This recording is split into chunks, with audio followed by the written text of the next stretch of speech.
Film की शुरुआत होती है एक बहुत ही प्यारी लड़की से, जिसकी उम्र करीब 10 या 12 साल होती है। उसके सिर पर एक सींग था और उसके शरीर पर पंख भी थे। उसका नाम था मैलेफिसेंट। वो एक खूबसूरत परी थी जो एक जादुई जंगल में रहती थी। उसने कभी बाहरी दुनिया नहीं देखी थी। उसके लिए यही जंगल उसकी पूरी दुनिया था। कहा जा सकता है कि उसने इंसानों को कभी नहीं देखा था। फिर भी वो अपने जंगल में बहुत खुश थी। उस जंगल में इंसानों के अलावा हर तरह के जीव रहते थे। वहाँ कुछ अजीब से जानवर भी थे। एक दिन मैलेफिसेंट कहीं जा रही थी।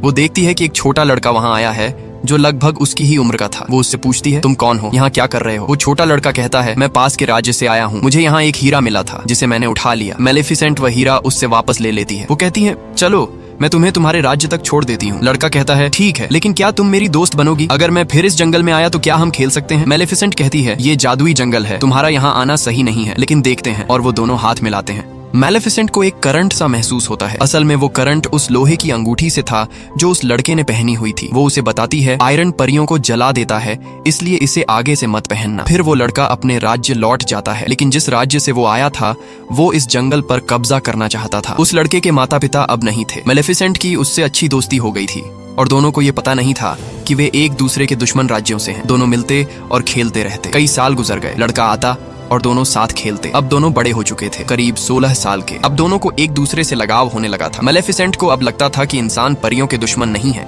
वे अच्छे हैं। उसे ये नहीं पता था कि इंसानों के दिल में लालच भी होता है। एक दिन वो सोच रही थी कि उस लड़के को आए कई दिन हो गए। उसे उसकी बात याद आती है, जब मैं बड़ा हो जाऊंगा तो यहाँ का किला भी मेरा होगा।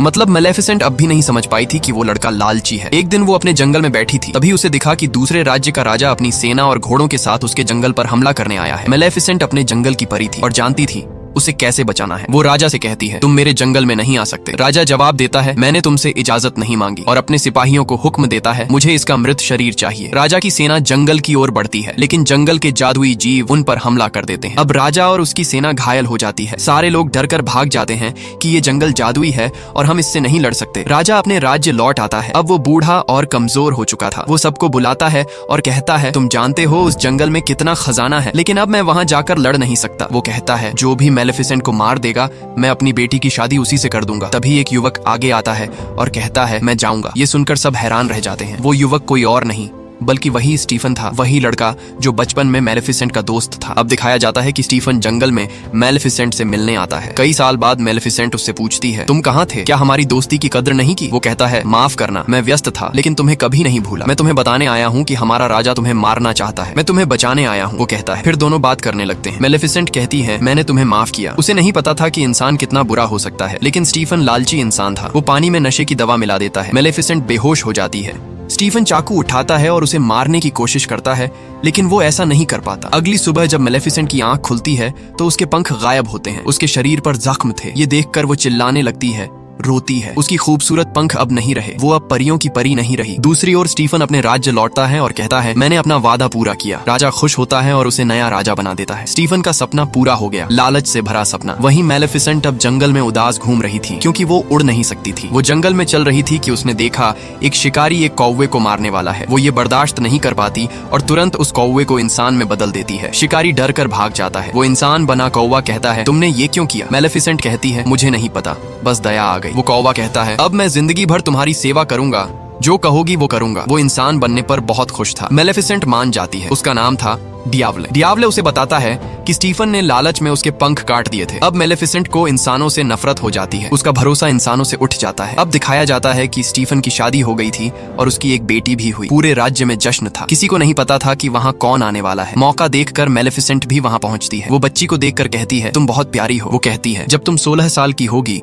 तो तुम्हारे हाथ में सुई चुभेगी और तुम मर जाओगी। स्टीफन घबरा जाता है और कहता है, ऐसा मत करो, मेरी बेटी से बदला मत लो। मैलेफिसेंट कहती है, मैं भी कभी लड़की थी, याद है तुमने मेरे साथ क्या किया था? फिर भी उसके दिल में दया थी। वो कहती है, अगर तुम्हारी बेटी को अपने 16वें जन्मदिन पर सच्चा प्यार मिल गया तो उसकी जान बच जाएगी। ये सुनकर स्टीफन चिंतित हो जाता है। वो 3 छोटी परियों को बुलाता है और कहता है, मेरी बेटी को यहाँ से दूर ले जाओ जब तक वो 16 की ना हो जाए, वरना वो श्राप पूरा हो जाएगा। फिर वो जंगल पर हमला करने की कोशिश करता है, लेकिन नहीं कर पाता क्योंकि मैलेफिसेंट ने अपनी शक्ति से जंगल की सीमाएं बंद कर दी थी। अब कोई इंसान उस जादुई जंगल में प्रवेश नहीं कर सकता था। अब दिखाया जाता है कि स्टीफन की बेटी प्रिंसेस ऑरोरा 3 परियों के साथ बहुत दूर चली गई थी, लेकिन मैलेफिसेंट को फिर भी पता था कि वो कहाँ रहती है। वो उसे डराने की कोशिश करती है, मगर छोटी सी ऑरोरा हंसने लगती है। अब मैलेफिसेंट का दिल उसके लिए नरम हो जाता है क्योंकि वो एक अच्छी परी थी, कोई बुरी नहीं। वो तीनों परियां जो ऑरोरा की देखभाल करती थीं, बहुत लापरवाह थीं। कई बार मेलेफिसेंट खुद ऑरोरा की जान बचाती थी, कभी पहाड़ से गिरने से, कभी पेड़ से गिरने से। वक्त के साथ ऑरोरा बड़ी हो गई। अब वो 15 साल की थी, मतलब उसके श्राप को पूरा होने में सिर्फ 1 साल बाकी था। जहाँ परियां उसे लेकर गई थीं, वो जगह एक जादुई सीमा में थी और चारों ओर ऊंचे पेड़ थे। ऑरोरा ने भी बाहरी दुनिया कभी नहीं देखी थी, जैसे मेलेफिसेंट ने नहीं देखी थी। वो सोचती थी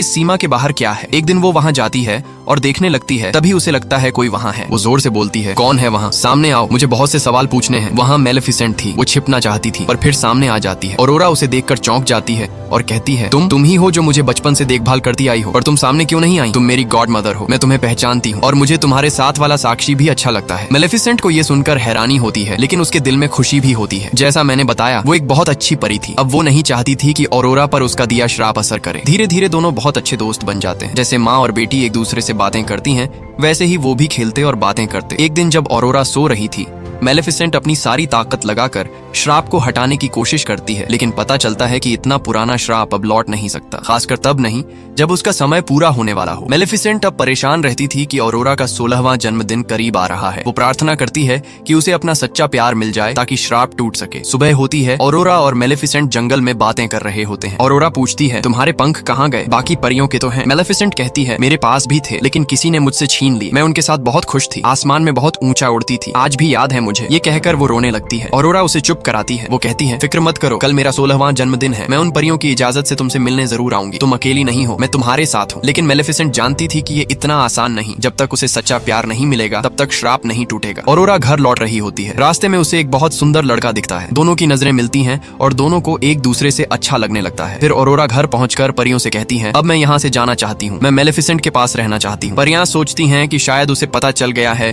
कि उसके माता पिता जिंदा हैं और वो जन्मदिन के बाद राज्य जाना चाहती है, इसलिए वो सच्चाई बता देती हैं। एक बुरी परी है जो तुम्हें मारना चाहती है, वो और कोई नहीं, मेलेफिसेंट है। ये सुनकर ऑरोरा को विश्वास नहीं होता। वो बहुत दुखी होकर मेलेफिसेंट के पास जाती है और पूछती है, क्या ये सच है? मेलेफिसेंट प्यार से कहती है, हाँ, मैंने तुम्हें श्राप दिया था, पर अब मेरा दिल बदल गया है। मैंने ये सब तुम्हारे पिता की वजह से किया था। मैं अब तुम्हें खोना नहीं चाहती, मैं तुमसे बहुत प्यार करती हूँ। लेकिन ऑरोरा का दिल टूट जाता है। वो वहाँ से भाग जाती है और सीधे अपने राज्य जाती है। जाकर अपने पिता स्टीफन राजा से लिपट जाती है। डैड, मुझे आपकी बहुत याद आई, मुझे लगता था मैं अकेली हूँ। राजा तीनों परियों पर गुस्सा करता है। मैंने कहा था उसे जन्मदिन के बाद लाना, फिर पहले क्यों लाई? अब श्राप पूरा होने वाला है। राजा आदेश देता है, उसे एक कमरे में बंद कर दो जहाँ कोई चीज ना हो और कोई वहां ना जाए। लेकिन वो श्राप को रोक नहीं पाता। जैसे ही ऑरोरा का 16वां जन्मदिन आता है, श्राप के असर में वो चलकर उस जगह जाती है जहाँ चरखे रखे थे और सुइयां लगी थी। श्राप के कारण वो खुद उस सुई को छू लेती है और बेहोश होकर गहरी नींद में चली जाती है। राजा परेशान हो जाता है, उसकी बेटी गहरी नींद में थी। मेलेफिसेंट भी दुखी होती है। वो उसी लड़के को बुलाती है जिससे ऑरोरा रास्ते में मिली थी। उसे लगता है शायद वही उसका सच्चा प्यार है। मेलेफिसेंट उस लड़के को वहां ले आती है जहां ऑरोरा सो रही थी। वहां वो परी भी मौजूद थी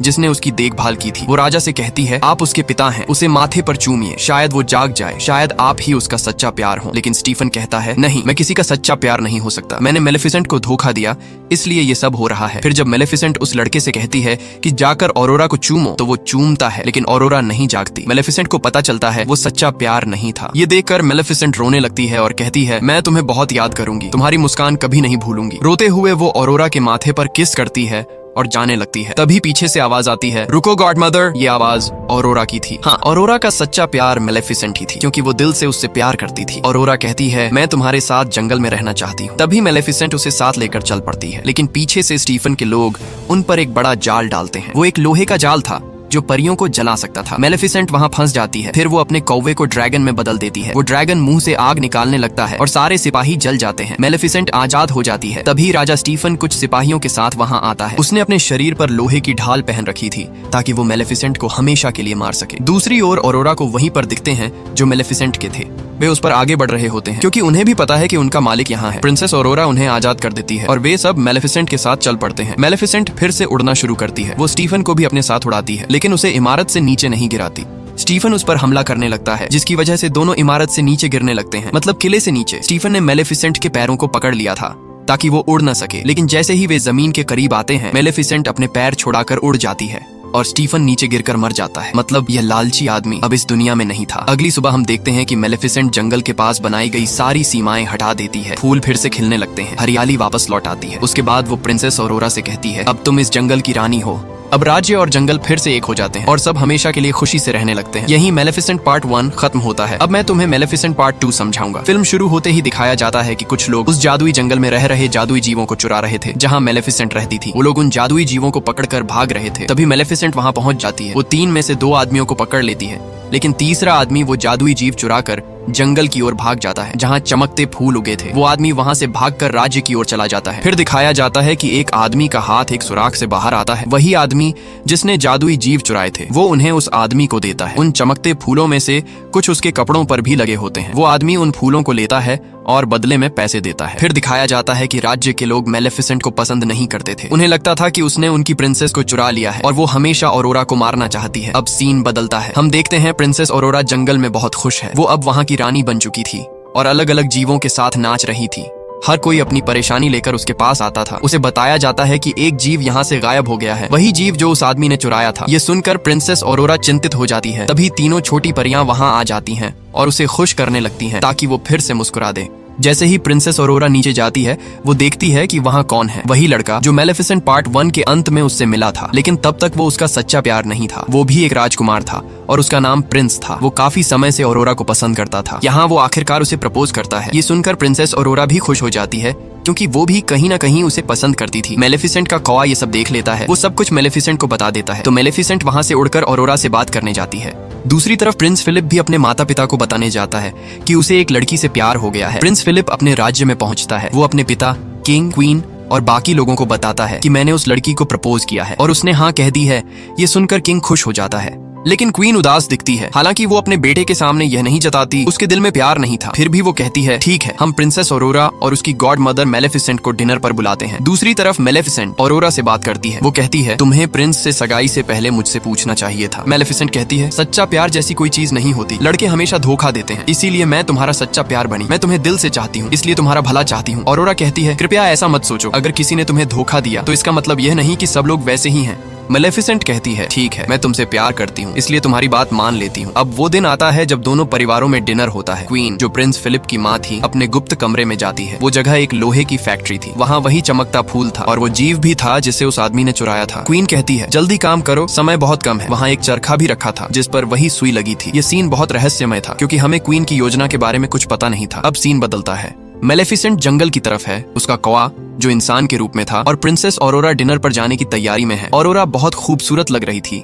जैसे ही मेलेफिसेंट राज्य में कदम रखती है सारे लोग डर के मारे छिपने लगते हैं। कुछ लोग अपने हथियार भी उठा लेते हैं। उन्हें लगता है कि मेलेफिसेंट एक बुरी जादूगरनी है, लेकिन मेलेफिसेंट बस मुस्कुराती रहती है, किसी से कुछ नहीं कहती। अब हम देखते हैं कि तीनों महल के अंदर पहुंच चुके हैं। किंग और क्वीन अंदर हैं और डिनर शुरू होता है। क्वीन मेलेफिसेंट को खुश करने के बजाय पुरानी बातें याद दिलाने लगती है। वो कहती है तुम ही थी जिसने इस बेचारी प्रिंसेस को श्राप दिया था। उसकी बातें बहुत बुरी लग रही थी। वो मेलेफिसेंट से कहती है तुमने इंसानों को भी मारा था, याद है? मेलेफिसेंट जवाब देती है तुम्हारे राज्य के लोग मेरे जंगल में आए थे और मेरे जीवों को चुराकर भागे थे। क्वीन कहती है चुप रहो, क्या बकवास कर रही हो? ऑरोरा मेलेफिसेंट से कहती है कृपया शांत रहो, लेकिन क्वीन फिर भी बोलती रहती है। वो कहती है अगर मेरा बेटा और प्रिंसेस ऑरोरा शादी कर लें। यह सुनकर मेलेफिसेंट को दुख होता है क्योंकि वो खुद को ऑरोरा की असली माँ मानने लगी थी। वो अपने पंख फैलाती है और हरी ऊर्जा बाहर निकालती है जिससे सब लोग गिर जाते हैं। क्वीन भी डर जाती है और किंग के पीछे छिप जाती है। इससे किंग गिर पड़ता है। क्वीन चिल्लाने लगती है मेलेफिसेंट ने किंग को श्राप दे दिया। ऑरोरा उनकी बातों पर भरोसा कर लेती है।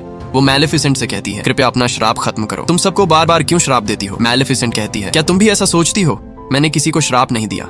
लेकिन ऑरोरा को उसकी बातों पर विश्वास नहीं होता क्योंकि क्वीन ने चालाकी से उसका दिल जीत लिया था। तभी सैनिक आते हैं जो मेलेफिसेंट पर हमला करने वाले थे। मेलेफिसेंट आखिरी बार ऑरोरा से कहती है क्या तुम मेरे साथ नहीं चलोगी? ऑरोरा कोई जवाब नहीं देती और क्वीन किंग के पास खड़ी रहती है। मेलेफिसेंट वहाँ से दुखी होकर उड़ जाती है। उसके साथ कुछ लोग बाहर निकलते हैं और उसका ताबूत तोड़ देते हैं। वहाँ एक और औरत होती है। वो क्वीन और किंग की साथी थी। वो मेलेफिसेंट पर लोहे की गोली से हमला करती है जिसकी वजह से बेचारी मेलेफिसेंट समुंदर में गिर जाती है। अब दिखाया जाता है कि किंग बेहोश है और उसे कमरे में ले जाया जाता है। सभी लोग परेशान हैं। उनका बेटा प्रिंस फिलिप अपनी माँ क्वीन से कहता है आप अपने पति से प्यार करती हैं ना? वो आपके पति हैं, वो ठीक हो जाएंगे। लेकिन क्वीन के चेहरे पर अजीब सा भाव आता है क्योंकि उसे किंग से कोई प्यार नहीं था। वो इन बातों पर यकीन नहीं करती थी। वो लालची और निर्दयी औरत थी। वो सिर्फ अपने बेटे की बातों पर चलती थी। लेकिन किंग की आंखें नहीं खुलती। ऑरोरा ये देखकर कहती है मैं मेलेफिसेंट से जाकर बात करूंगी, शायद वो अपना श्राप खत्म कर दे। ऑरोरा जंगल की ओर जाती है। जब वो पहुंचती है तो सभी कहते हैं हमने मेलेफिसेंट को यहाँ नहीं देखा, वो अब तक वापस नहीं आई है। दूसरी तरफ क्वीन और किंग की साथी समुंदर में दिखाई जाती है। जब मेलेफिसेंट वहाँ से बाहर आती है तो वो देखती है कि एक जीव मेलेफिसेंट को ले जा रहा है।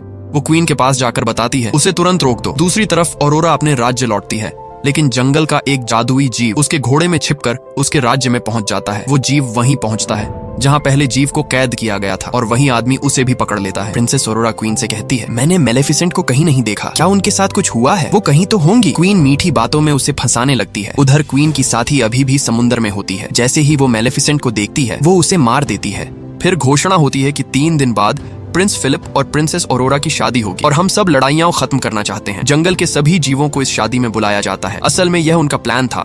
वो सारे जंगल के जीवों को पकड़ना चाहते थे ताकि कोई उनकी रक्षा न कर सके। फिर मेलेफिसेंट अपनी आंखें खोलती है। वो बहुत घायल होती है। वो कुछ जीवों की आवाज सुनती है। वे कहते हैं, हम इंसानों पर हमला करेंगे। उनके भी बड़े पंख थे और सिर पर सींग थे। वे सब जंगल में शरण लेने आए थे क्योंकि उन्हें लगता था कि यहाँ वे सुरक्षित रहेंगे। मेलेफिसेंट भी वहीं पहुंचती है। उनमें से एक उसके पास आता है और कहता है, क्या तुम अपनी ताकत हमें दे सकती हो? हमें बताओ इंसानों को कैसे हराएं। लेकिन मेलेफिसेंट उसे दूर फेंक देती है। उन जीवों के मुखिया का नाम बोरा था।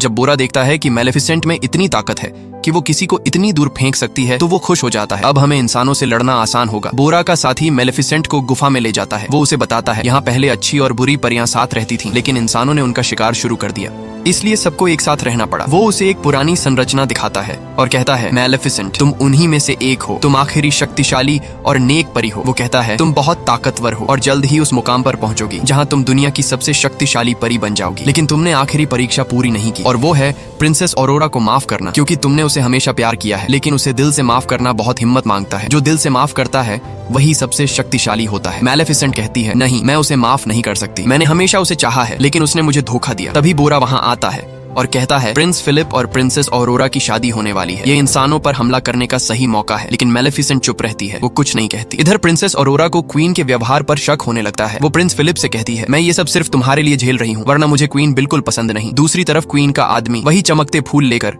उससे एक जादुई धूल तैयार करता है। वो कहता है, उससे परियां मर सकती हैं और मैंने इसे मेलेफिसेंट को मारने के लिए बनाया है। क्वीन बहुत खुश होती है। उसके पास एक छोटी परी होती है। जैसे ही वो उस पर पाउडर डालती है वो परी मर जाती है। क्वीन मुस्कुराने लगती है। वो आदमी कहता है, इस पाउडर को और बनाया जा सकता है। जब तुम मुझे और चमकते फूल लाकर दो। क्वीन तुरंत अपने लोगों को आदेश देती है कि वे सारे फूल लेकर आए। जब उसके आदमी वहां पहुंचते हैं, मेलेफिसेंट को इसकी खबर मिलती है और वो भी पहुंच जाती है। लेकिन तब तक देर हो चुकी थी। सैनिक सारे फूल तोड़ चुके थे। मेलेफिसेंट कुछ नहीं कर पाती और बहुत दुखी होती है क्योंकि हमेशा उस पर मुसीबत आती थी। सैनिक मेलेफिसेंट पर लोहे की गोलियां चलाते हैं, लेकिन बोरा का साथी आगे आकर उसे बचा लेता है। मेलेफिसेंट एक जादुई ढाल बनाती है जिससे वे सुरक्षित रहते हैं। बोरा सैनिकों पर हमला कर देता है, लेकिन जब मेलेफिसेंट बोरा के साथी को गुफा में लाती है वो बेचारा मर चुका होता है। अगली सुबह हम देखते हैं प्रिंस फिलिप और प्रिंसेस ऑरोरा की शादी की तैयारियां शुरू हो चुकी हैं। जंगल के सभी जीव उस राज्य की ओर बढ़ रहे हैं। मेलेफिसेंट का कौवा, जो इंसान के रूप में था, जब अंदर जाने लगता है उसे रोक लिया जाता है। ऑरोरा बहुत सुंदर लग रही होती है। प्रिंस फिलिप उसे एक फूल देता है। वो कोई आम फूल नहीं